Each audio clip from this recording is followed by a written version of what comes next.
नागरिकता सुनिश्चित करना ये भारत का विषय है, भारत की संप्रभुता का निर्णय है। इसके साथ हम कोई कॉम्प्रोमाइज नहीं कर सकते।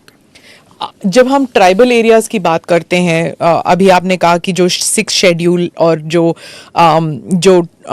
काउंसिल्स, ट्राइबल काउंसिल्स का एरिया था, वहाँ पर ये ऑटोनोमस काउंसिल्स जहाँ पर हैं वहाँ पर नहीं होगा, लागू नहीं होगा।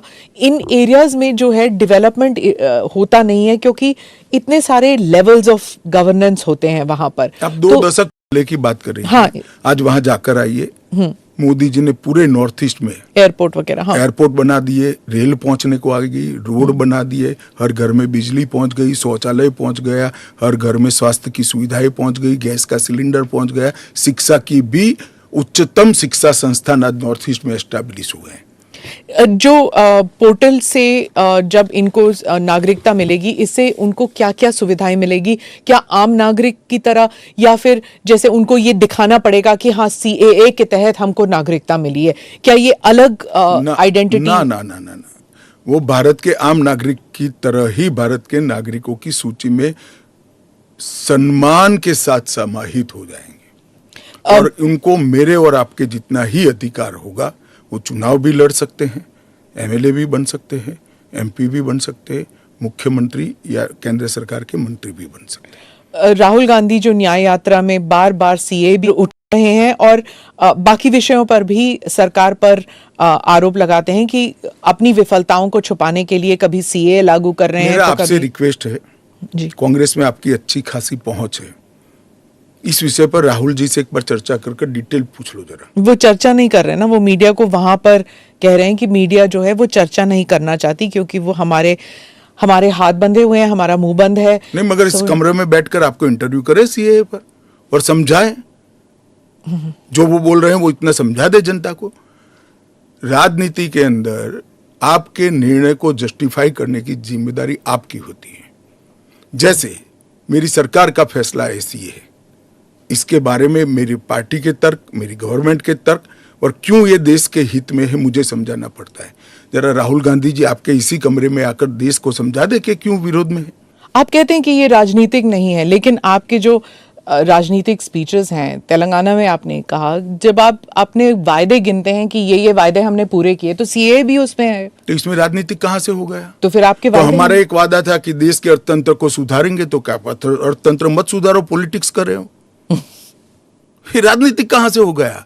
हम मानते हैं CAA देश के हित में है, इनका अधिकार है, इसलिए हमने दिया है। पॉलिटिक्स कहां से? वो भी कहे ना देना चाहिए। अगर राजनीतिक फायदा है तो उनको कौन रोक रहा है? पर CAA पे तो बहस हुआ नहीं ना, वो बात पास हो गया, उसके बाद पास कैसे हो गया? पार्लियामेंट में पूरी बहस करी हमने। तो अगर 400 सीट आते तो क्या वो फुल लाइसेंस हो जाता है कि आपके हिसाब से कि जनता ने कहा कि हमने आपको 400 सीट दी है, अब आप जो भी देश हित में समझे वो करते जाइए। ऐसे लाइसेंस जिन्होंने उपयोग करे, हमने तो कभी नहीं करे।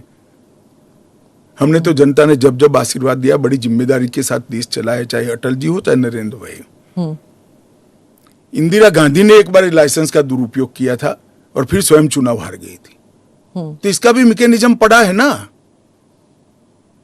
जो लाइसेंस का दुरुपयोग करेगा उसका भी मैकेनिज्म है। हमारे 5 साल के बाद पब्लिक के सामने जाना है, यहां समाप्त नहीं हो जाता है। ये आप कह रहे हैं, लेकिन जैसे फॉरेन मीडिया को अगर आप देखें, वो कह रहे हैं कि एक के बाद एक जो आपने किया है, चाहे ट्रिपल तलाक हो, 370 हो, CAA हो। एक सेकंड, फॉरेन मीडिया को पूछे उनके देश में ट्रिपल तलाक है क्या? नहीं है। उनके देश में मुस्लिम पर्सनल लॉ है क्या? उनके देश में एक भी स्टेट में 370 जैसा प्रोविजन है क्या? फिर हमारे में हिंदू लॉ भी तो है, सक्सेशन लॉ है। इसका नाम हिंदू लॉ है, वो देश का नागरिक कानून ही है। फिर मैं उसी सवाल पे आती हूँ, चाहे CAA हो, UCC हो, या UCC नहीं, CAA हो, या फिर 370 हो, ट्रिपल तलाक हो, ये सब आपकी मेजॉरिटी की वजह से ये सब स्मूथली हो गया। अगर आप 400 लेकर आते हैं तो फिर तो कुछ और ही हो सकता है, इन द सेंस कि प्रियम्बल तक आप बदल सकते हैं, सोशलिज्म हटा देंगे, सेक्युलरिज्म हटा देंगे। संविधान की रचना करते वक्त ये सारी चीजें बहुत सोच समझकर बनाई गई हैं। तो मुझे बताइए कि जब जवाहरलाल नेहरू जी की पूर्ण बहुमत होती थी, इंदिरा जी की होती थी, राजीव गांधी को 400 सीट मिल गई, तो उस वक्त सब उचित था। नहीं था ना, इसीलिए तो उन्हें हटा दिया गया। तो हम भी नहीं करेंगे, उचित नहीं करेंगे, हम संयम नहीं रखेंगे, सेल्फ डिसिप्लिन नहीं रखेंगे, तो हमें भी बदल देंगे। ये तो कोई तर्क नहीं हुआ। देखिए, नरेंद्र मोदी के पास, इस देश के प्रधानमंत्री के पास 10 साल का ए ग्रेड पास्ट रिकॉर्ड है और 25 साल का प्लानिंग है। 25 और साल 25 साल Total. का प्लानिंग उन्होंने बनाया है कि 15 अगस्त 2047 को भारत पूर्ण विकसित भारत होगा। और उन्होंने पहली बार सरकार की मदद से नहीं, देश के 130 करोड़ लोगों को आह्वान लेकर संकल्प करा है कि सभी लोग जुटे, और ये 25 साल भारत को महान बनाने के 25 साल है। और मुझे बड़ा गर्व है कि मेरे नेता के आह्वान पर पूरा देश आज इस संकल्प से संकल्पित होकर अमृत काल के लिए तैयार होकर खड़ा है।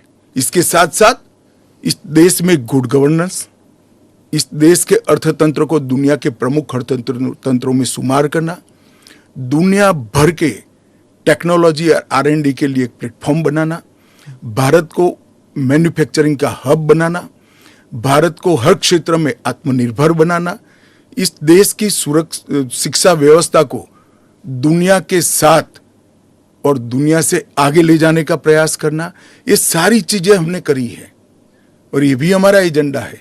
मगर आप जब हमारे भाषण में से कुछ चुन लेती हो तो यही मुद्दे चुनती हो। अगर आप चुनाव जीतते हैं अगले 5 साल में एजेंडा क्या होगा?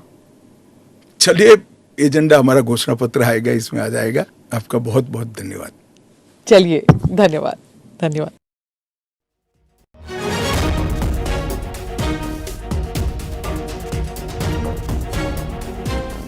किया जाएगा, नागरिकता सुनिश्चित करना हमारा अधिकार है। और साथ ही अमित शाह को आप सुन रहे थे, एक्सक्लूसिव इंटरव्यू अमित शाह का, और उन्होंने CAA पर अपनी बात रखी है। और साथ ही उन्होंने ये भी कहा कि CAA की टाइमिंग पर सवाल उठाना गलत है और CAA को NRC से नहीं जोड़ना चाहिए। नागरिकता सुनिश्चित करना हमारा अधिकार है और CAA को लेकर जो भ्रम फैलाया जा रहा है वो भी गलत है। विपक्ष झूठ की राजनीति कर रहा है, विपक्ष पर भी अमित शाह कहते हुए नजर आए। तो CAA कानून कभी वापस नहीं लिया जाएगा, ये बहुत बड़ी बात। अमित शाह की बड़ी बातें क्या है ये हम आपको दिखा रहे हैं। उन्होंने कहा कि CAA नागरिकता छीनने का नहीं है बल्कि नागरिकता देने का कानून है।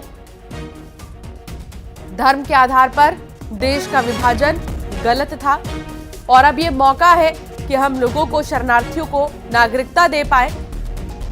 ये फैसला ऐतिहासिक है।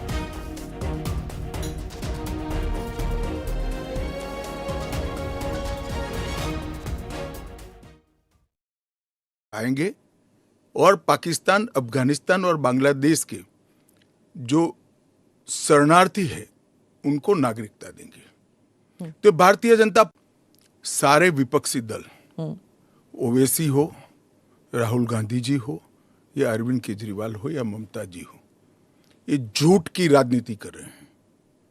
इसलिए टाइमिंग का महत्व नहीं है।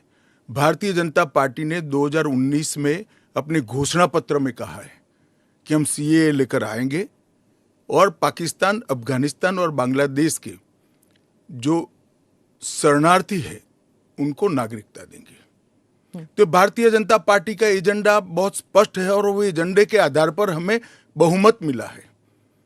2019 में ही ये बिल संसद के दोनों सदनों ने पार कर दिया। उसके बाद कोविड के कारण थोड़ा लेट हुआ। अब टाइमिंग का क्या महत्व है? सरकार ने अपनी विल। और चलिए यहाँ रुकेंगे, एक छोटे से ब्रेक के लिए फौरन हाजिर होंगे।